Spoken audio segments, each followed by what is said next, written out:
faltou um pedacinho que era vida, além da vida. Dá uma apagadinha aqui, Rodrigo. Depois tá ficando meio vermelho, depois vê se é o cabo, qual é o... Boa tarde. Sexta-feira, dia do reggae e a gente aqui, né? Interessante. Dia do reggae e a gente correndo atrás. Porque normalmente a gente só corre atrás sexta-feira quando é para o hospital. E aqui fica parecendo um pouquinho disso. Ai, é interessante porque quando a gente faz algumas falas, eu acho que chega a ser até às vezes um clichê, né? Quem não vem pelo amor, então vem pela dor. E a maioria de nós vemos pela dor. Aqui viemos pela dor. Mas não só essa casa, várias outras casas religiosas. Porque, afinal, aonde dói a dor? Aonde dói a dor? Porque quando nós olhamos esse aspecto da vida, e aí nós vamos dizer que normalmente vamos à procura do sagrado, do divino, no momento da dificuldade, que eu estou aqui categorizando como no momento da dor, é que exatamente a gente não está talvez analisando quem é que sente. Porque veja só, eu tenho a ponta dos dedos amputadas. Elas me ensinaram algo interessante, porque minha avó, que me criou mais até do que minha mãe trabalhava com outras coisas, ela ia me criando, ela dizia, vai-se os anéis e ficam os dedos. E aí eu vi que vai uma parte dos dedos e fica algo mais importante. E era nisso que eu basicamente queria falar, porque assim, nós, quando estamos passando por dificuldade, e o nosso medo maior é de ir aquilo que a gente mais valoriza, a nossa vida, certo? Só que na realidade quem é que vive? Não é esse corpo. Não é esse corpo que vive, esse corpo é apenas um terminal sensitivo e um órgão efetor. Órgão não, um elemento efetor. De quê? Daquilo que realmente vive, o espírito. Então, meu corpo físico é meu elemento de captação de sensações, de percepções. E é meu elemento efetor, quanto às ações que meu espírito define por realizar. Então, quando nós falamos que viemos na dor, viemos na dificuldade, como se houvesse um outro lado que não fosse dor. Como se houvesse um outro lado que não fosse dificuldade. Como se a gente só tivesse ou só uma coisa ou só a outra coisa. E algo que me faz sempre pensar é uma brincadeira que o pessoal faz, né? Quem gosta de, que aqui na Bahia é muito bem colocado, é quem não gosta de cocada. Agora, vá comer cocada todo dia. Tem uma hora que você já não suporta mais. Quem não gosta de um bom filé mignon, para quem não seja vegetariano, vá comer todo dia. Começa a enjoar tudo aquilo. Ou seja, quando a gente vai começar a perceber que não é um elemento em si, não é o elemento em si. Porque se nós formos olhar e formos dizer o seguinte, o tema de hoje é vida além da vida. O primeiro saiu, além da vida. Já ficou além da vida. Falta o outro pedaço aí. É porque não existe como existir algo além da vida que não a própria vida. Quando esse corpo for embora, o que resta? Aquilo que já era vida, que era a existência do espírito. Eu digo vida enquanto como nós reconhecemos. Porque qual é a grande questão? Se o indivíduo está em uma condição cerebral que a vida de relação se extingue e só existe vida vegetativa, é um dos critérios para que se diga que desliga tudo porque ali não tem mais vida. Então nós, enquanto humanos, caracterizamos vida enquanto um potencial de vida de relação um com o outro. Por quê? Fomos seres criados nesse intento.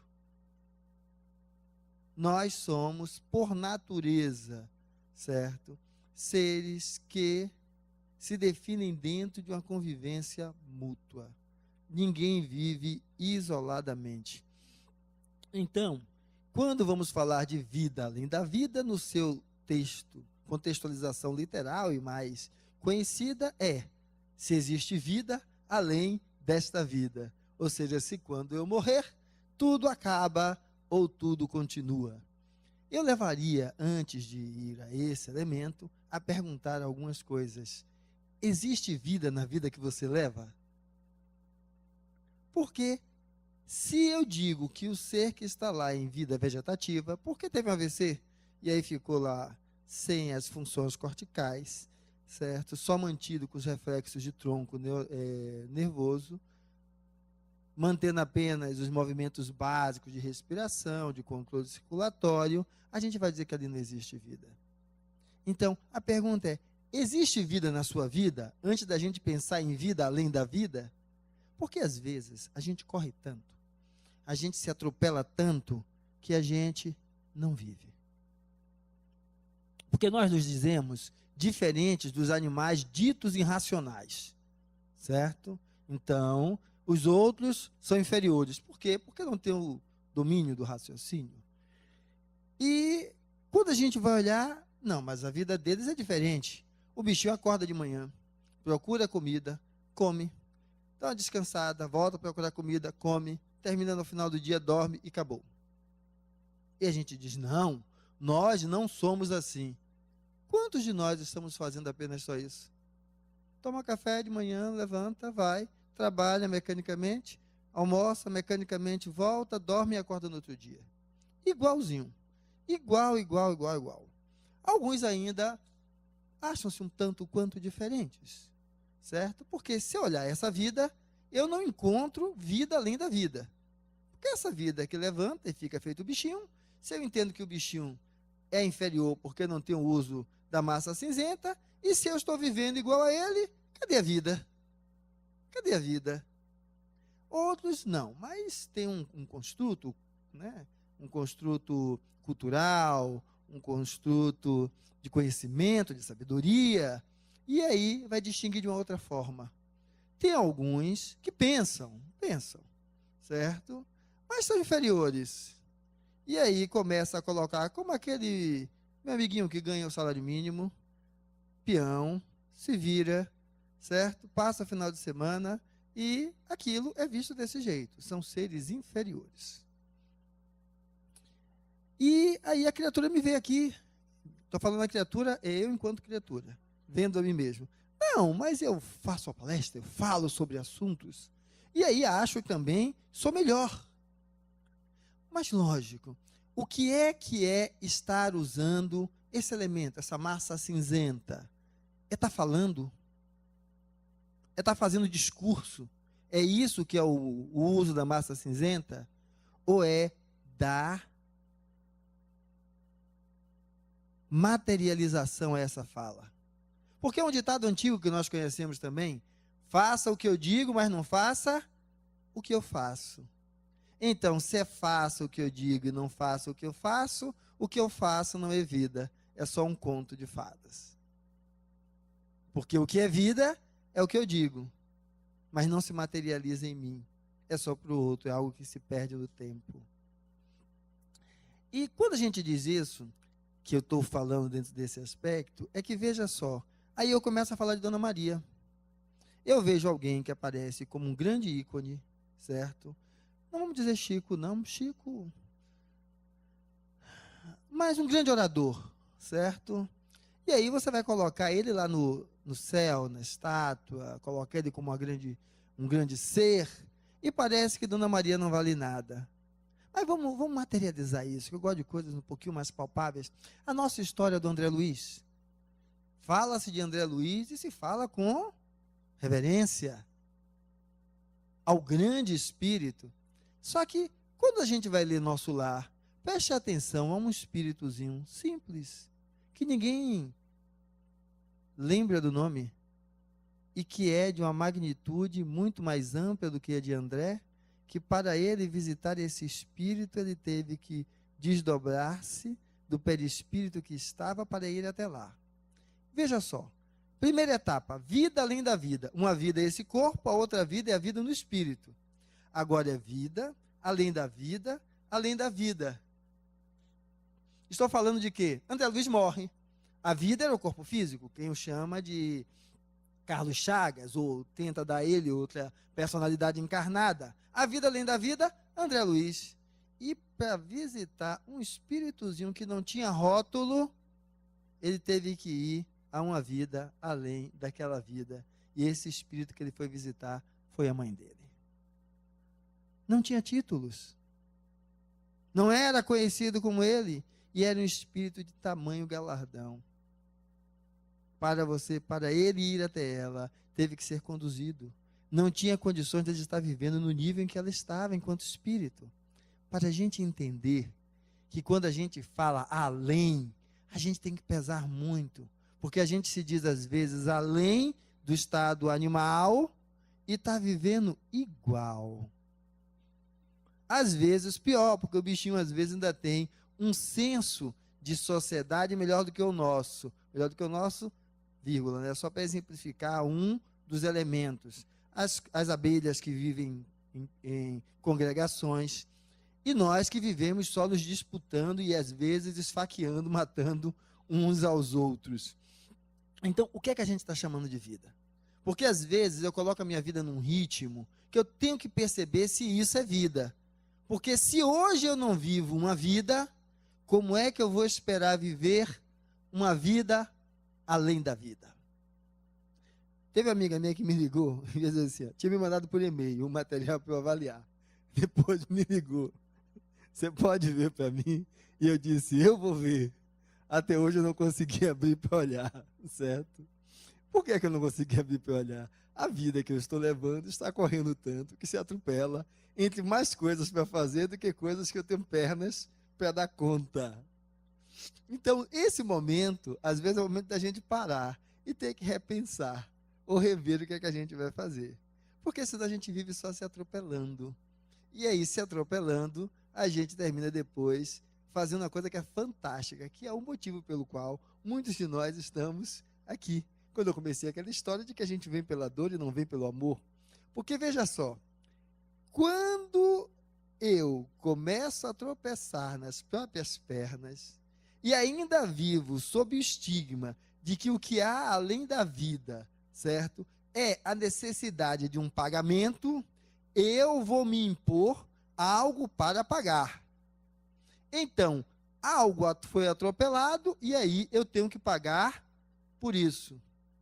Em vez de eu fazer o seguinte, algo foi atropelado, o que é que eu posso fazer para não estar atropelando mais coisas? Veja como isso seria proativo, porque eu passaria a partir de amanhã a não atropelar mais as coisas. Quanta coisa seria feita se eu estar atropelando o que eu vou fazer? Mas veja só, se eu penso da outra forma como nós, certo? Poxa, aquilo aconteceu por minha culpa. Aquilo aconteceu porque eu não fiz. Aquilo aconteceu porque eu deixei de fazer. O que é que eu vou fazendo comigo? Eu vou me reduzindo. Eu vou ficando cada vez menor. E aí, daqui a pouco eu digo, eu tenho que sofrer para nunca mais fazer isso. Porque a gente vive numa filosofia, que eu digo que é a filosofia do chantilly. Quanto mais bate, mais cresce. E a gente usa a filosofia do chantilly, às vezes, para educar os nossos filhos, achando que é assim, que a porrada faz crescer, faz mudar. Olha para você. Aí, às vezes, você se impõe a porrada para mudar. Mas está aqui a chorar e a sofrer. E, às vezes, a culpar. Primeiro, culpar Deus porque ele deixou assim. Primeiro, Deus não impõe a ninguém nada. Porque ele nos deu o livre arbítrio. Você escolheu para você. Mas como Deus está distante, você vai falar que a sua mulher está lhe batendo. Ou a ex-mulher, normalmente. Ou o ex-marido. Ou então que seus filhos, seu vizinho. Porque a gente coloca o agressor no outro. Se eu não consigo levar uma vida proativa, é onde eu digo, eu atropelei, vou assumir a responsabilidade de não mais atropelar. Eu assumo a vida, nesta vida, enquanto a vida de culpabilidade, que ela me reduz, e eu abro as portas para os espíritos que querem me atingir, poderem me atingir, porque ele diz: você miserável, não deu nem atenção à sua amiga. E eu digo: é isso mesmo. Cada vez eu me sinto pior. E aí eu adoeço. A proposta é outra proposta. Vamos gerar vida além da vida. Ser proativo. Eu realmente errei. Eu não deveria ter feito. Vou agora passar a me policiar. Porque se eu aprendo a fazer isso nessa vida, como é que eu serei na outra vida? Isso ou melhor. Mas se eu não aprendo a fazer isso, o que vai me esperar na outra vida é apenas um sonho de pintura. Essa é uma das imagens daquele sonho, daquele filme, Amor Além da Vida. Então a gente fica imaginando do outro lado aquela vida mágica. Morreu, beatificou. Virou santo. Morreu, se transformou. A vida não é assim. A cada um conforme as suas obras. Só que vamos esquecer a cada um conforme as suas obras, no sentido de que, se o que você fez foi ruim, o que precisa é porrada, ou seja, a teoria do chantilly. Não. Se o que você fez foi ruim, aprenda com o que fez e venha agora assumir uma proposta de fazer diferente, melhor. Porque o que é que adianta ver você se estribuchando para dizer que está pagando pelo que fez? Tem tanta gente precisando de você. Se levante e vai ajudar. Porque veja só, se nessa vida, você do jeito que estiver, aprende a levantar a cabeça e ir ajudar, quando este corpo se for, porque ele vai, não tem jeito, quem continua, que é você, vai continuar a fazer o quê? Ajudando quem precisa. Quando o Espírito está na disposição de ajudar a quem precisa, ele está com companhias em equilíbrio ou em desequilíbrio? Vai estar com companhias em equilíbrio. Porque quem busca ajudar está no direcionamento do se equilibrar. Então, quando a gente fala desse olhar, é não esperar uma pintura mágica, mas buscar fazer com que aquilo aconteça aqui. Porque tudo que há para lá é uma continuidade do que eu terminei de escrever aqui. Não há saltos mágicos. Não há. É uma continuidade. A vida não faz aqueles saltos de que morreu e acabou. Ou morreu e tudo mudou. Não, morreu e tudo continuou. Mas, Fernando, também não é assim, não dizem que tem uma ampliação da consciência? Ampliação de consciência para quem já tem consciência. Quem não tem consciência vai ampliar o quê?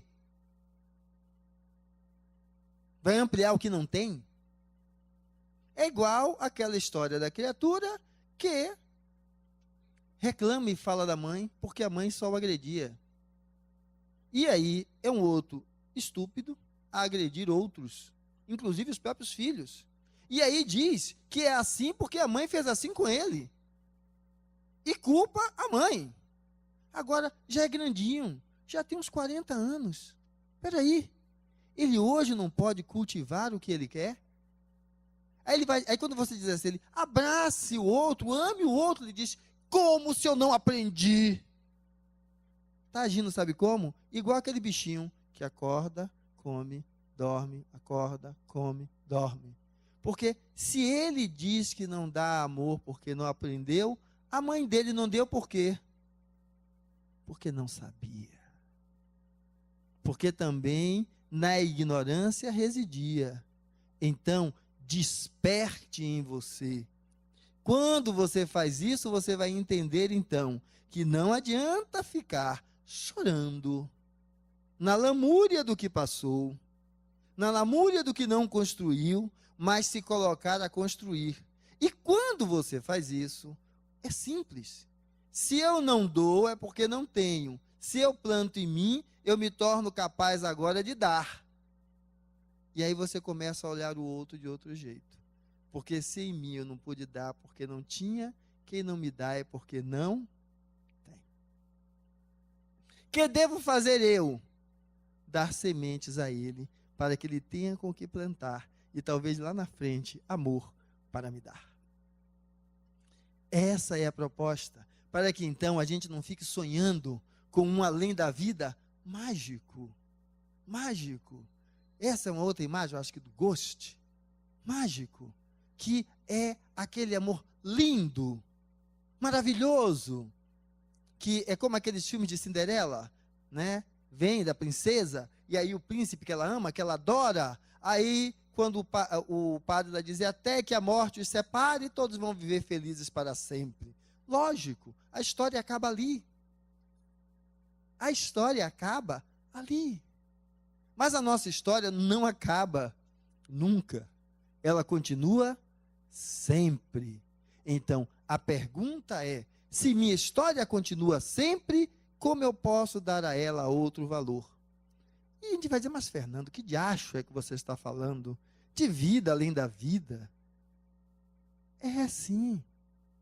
Eu hoje tenho 49 anos, eu estou então na casa dos 50, que é 49 e alguns.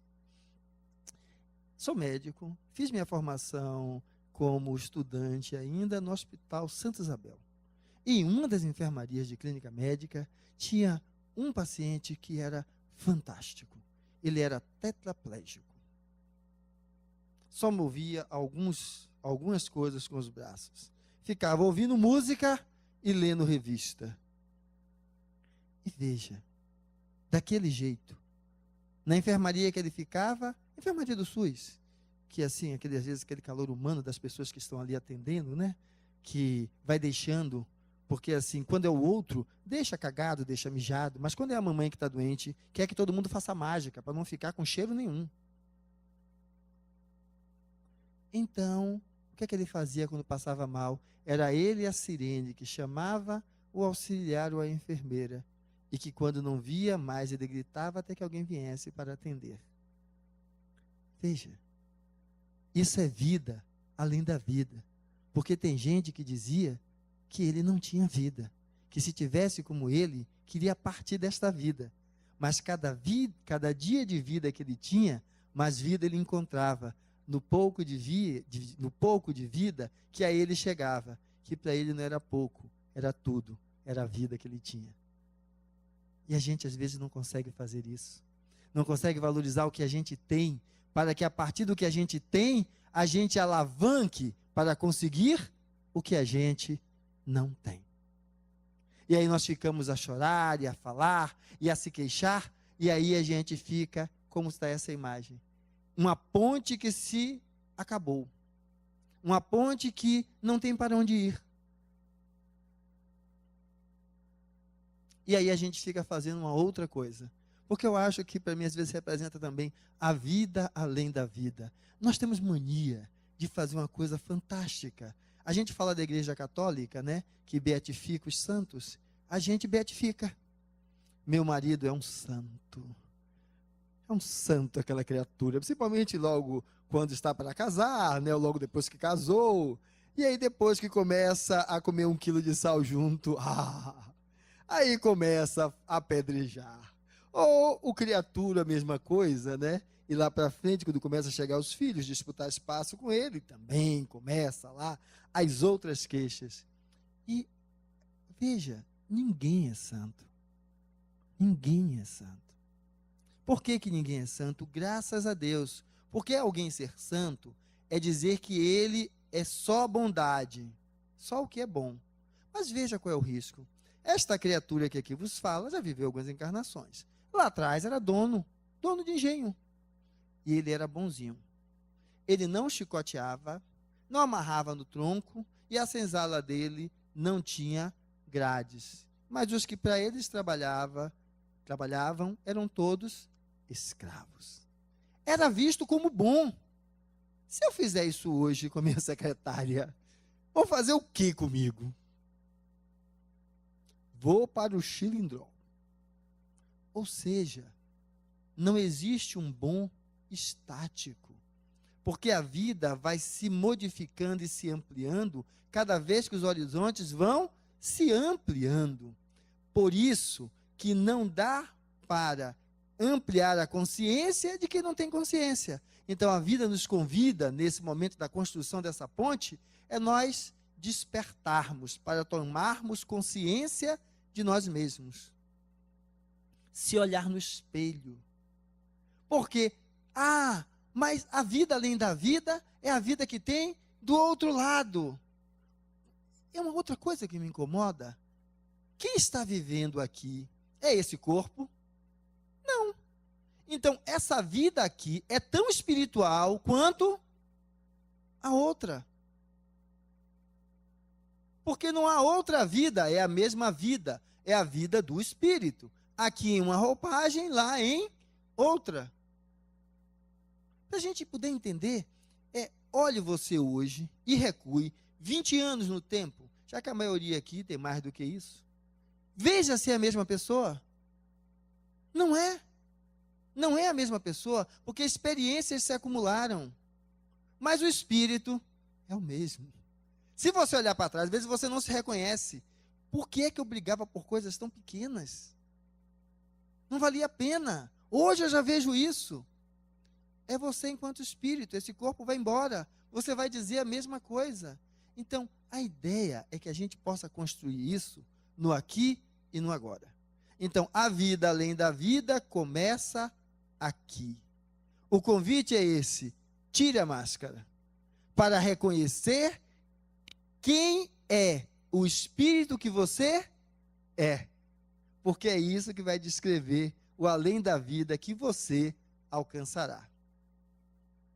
Porque quando se fala em mundo espiritual, vamos entender mundo espiritual, aonde estamos falando de uma dimensão de vida do espírito, aonde a matéria não se apresenta com essa densidade, mas com a outra densidade mais sutil.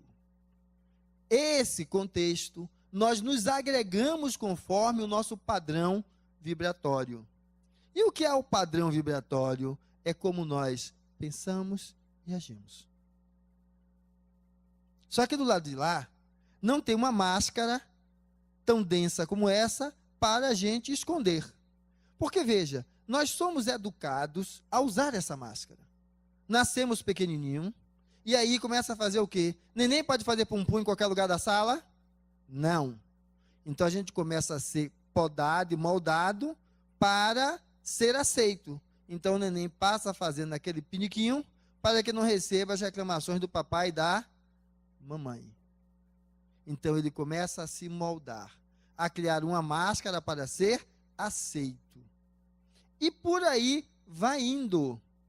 E por aí vai indo. Há uns tempos atrás, a mulher que era tida como uma mulher digna, ela só servia para a reprodução dos filhos. Para o prazer, só as indignas, as prostitutas. Hoje, os valores estão mudados. Por quê? Uma recontextualização.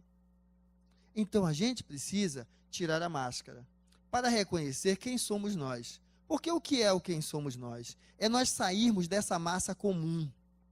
É nós desconstruirmos a ideia de um espiritual que é uma massa comum, que está me aguardando quando eu chegar lá. Então, do que é que eu estou falando? Vamos ver o exemplo de uma sala de aula. Uma sala de aula se divide em vários subgrupos. Por condição financeira, por cor, por sexo e por algumas afinidades outras. E são uns, às vezes, inimigos dos outros. Agora, quando o professor joga duro, e aí alguém rotula o professor como perseguidor, todos eles se unem em querer destruir o professor. Ou seja, nós nos unimos muito mais facilmente por essa energia do ódio ou da destruição do outro do que pela energia do amor e do auxílio à construção do outro. A gente precisa tirar essa máscara justamente para nós percebermos aonde nós estamos nos movendo. Porque quando vamos olhar a vida além da vida, que é o que há a me esperar do outro lado, partindo do que eu faço aqui, a gente precisa se perguntar: quando o ferro quebra, agora a norma é jogar fora e comprar outro. A televisão joga fora e compra outro. Tudo com que a gente se relaciona, quando não funciona, joga fora e compra outro. De objetos, estamos fazendo isso com pessoas agora. Não investimos mais na recuperação das relações. A relação com o outro se torna um atributo similar. Não está dando certo, manda pastar e arranja outro. Sabe por quê? Porque não tirou de si a máscara para enxergar quem está sendo o responsável pelaquela relação inadequada para os sonhos que você queria. Como você não tira a máscara, você só coloca a culpa no outro. Não reconhece a sua. E aí vamos trocar. E a gente vai trocando. Sem se encontrar. Desencarna, vai encontrar quem do outro lado? Iguais a gente. Que usam o outro como objeto e vão nos usar como objeto. Nos colocando nas fileiras da obsessão a outros. Pela inveja, pela ganância, pelo ódio, pela raiva, pelo rancor, pelo egoísmo. Então a ideia é que a gente possa tirar essa máscara. E como é que a gente vai estar tirando essa máscara? A primeira pergunta, estamos num trabalho de cura, não é isso? A maioria dos que estão aqui presentes é para isso. E a pergunta é, você quer se curar para quê? Se curar para quê? É aquela máscara que você está colocando ali do lado. Mas alguns vão dizer assim, não, mas eu não estou aqui para me curar, não. Eu estou acompanhando um amigo. A pergunta ainda vai ser a mesma. O que você busca na sua atitude de auxílio ao outro? Ah, não, é porque eu sou muito bondoso, eu sou altruísta. É isso? Quando você está sendo altruísta, que alguém, o contrário, diz que você só está querendo levar a algum, você se irrita, você bate, você briga, porque você não tinha plena certeza se verdadeiramente era aquele altruísmo que estava em você. Para a gente entender isso, aonde está verdadeiramente o liame do sentimento, que o mundo da vida, além da vida, nos convida, é a mãe, que está em casa, esperando o filho, que saiu. E telefone celular de filho é fantástico. Ele tem um bloqueio automático que não consegue ligar para o celular da mãe. Liga para os amigos, liga para todos os outros, mas o da mãe não consegue, falta sinal na hora, cai, e ele não consegue ligar. E aí ela fica descabelada, porque ele não chegou em casa. Mas é amor de mãe, né? Amor incondicional. E ela pensa mil coisas, na vida de hoje foi assaltado, estuprado, roubado, isso, aquilo outro. E aí ele entra em casa na madrugada. Se ela tivesse preocupada só com ele, o que é que ela faria? Ai, graças a Deus, não aconteceu nada. Voltaria para dormir em paz, não é isso? Mas o que é que ela vai fazer? Você não me valoriza. Eu aqui a noite inteira, acordada, esperando você, pensando em você, preocupada com você. Ela estava preocupada com ele ou com ela? Porque se ela estivesse preocupada com ele, ele chegou inteiro. Foi dormir. Está vivo. Não tiraram um pedaço. Não é isso. Então, a pergunta é, o que você vai fazer a partir do que você veio buscar aqui? Se é para continuar a mesma vida, o mesmo movimento, qual o valor de ser ou não, entre aspas, curado? Porque a cura não é do corpo, é do espírito. Então, em que condição o meu espírito está para atrair para mim, nesta vivência, essa experiência como forma de aprendizado, já que a vida não lhe pune, só lhe dá a oportunidade de despertar, se reconhecer e crescer. Mas por que pela dor? Porque você não se abriu pelo amor. Apenas isso. Então, aí começa a valer a pena, sabe por quê? Porque a doença pode matar o seu corpo, mas não você. E aí, ao você se responder o que você quer da vida, com a proposta cura, é uma proposta para o seu espírito, mesmo que seu corpo se vá. Quando você despertar e acordar do outro lado, você simplesmente vai dizer, e agora, como dar seguimento ao que eu comecei planejando naquela sexta-feira, no dia que eu ouvi aquele menino falar. Você vai dar seguimento, você não vai se desesperar, porque a proposta é para seu espírito e não para esse corpo. Então a vida além da vida a gente constrói a partir de aqui e agora, Mas, Fernando, então só vai acontecer lá? Não. Veja o seguinte: quanto iria seus filhos agradecerem você amanhã sendo diferente do que você é hoje? De buscá-los, compreendê-los, respeitá-los, amá-los nas suas diferenças. Como seus vizinhos não agradeceriam? Sua mulher, seu patrão, seu empregado, porque você sairia da posição daquele que cobra que o mundo se modifique para satisfazer os seus anseios. Você iria se colocar na posição de que se modifica para lidar com o mundo como ele é, sem se deixar ser arrastado para a depressão pelo status em que está vivendo, mas encontrar no que vive uma alavanca para ir além, como encontrou o nosso amigo Christopher Lee, aonde sendo o antigo super-homem que ficou tetraplégico, ele encontrou naquilo forças para ajudar, forças para investir em pesquisas das células-tronco. E como isso avançou? Há um tempo atrás, no final de ano, uma lancha amputou as pernas de uma mulher, e aí apareceu na Ana Maria Braga, próteses que você coloca e permite a pessoa com as duas pernas amputadas caminhar.